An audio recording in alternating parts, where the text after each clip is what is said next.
dahil ang pinakamaangas na boxer ng Pinas ay magkaroon na ng laban.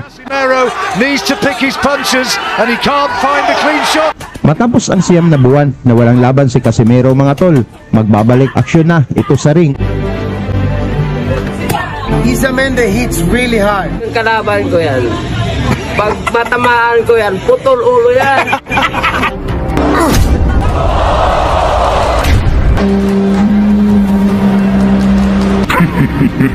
Kaya si Maika talaga yung yung masasalo niya lahat, yung galit at saka inis. Hanggang sa binawi na lang ng WBO ang belt ni Casimero dahil sa 2 beses na cancel ang kanilang laban ni Paul Bat. Angas ng Pinas mga kapatid, as usual. Nag-angas na naman.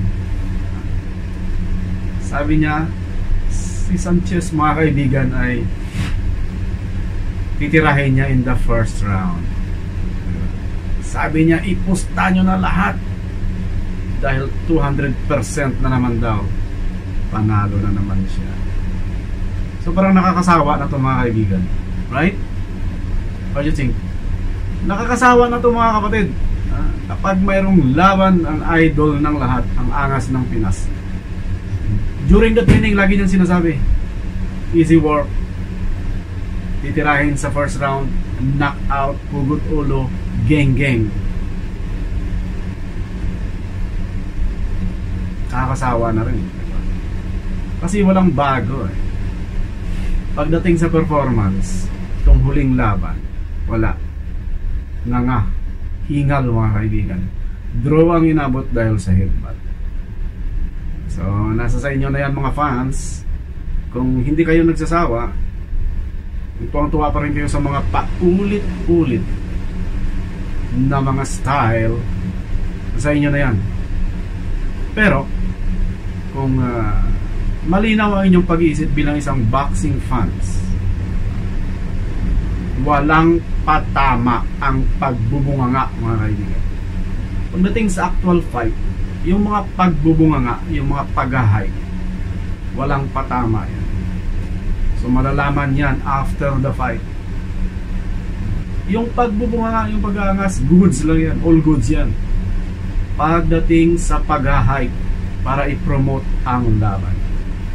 Pero walang bago eh. Sa idol ng lahat na si General Casimero, ang angas ng Pinas.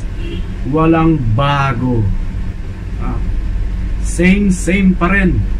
Ang mga salitang binibitawan, pusta nyo na lahat, hugot ulo na.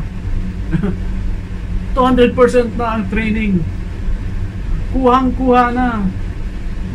First round pa lang, tatalunin ang kalaban. So support natin ang boxer ng mga Pilipino sa kanilang laban.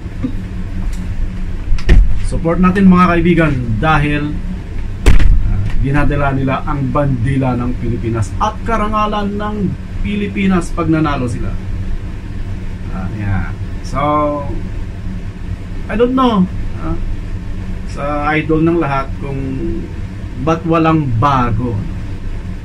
Ganun pa rin ang mga pinagsasabi from the start. So dapat may bago na naman.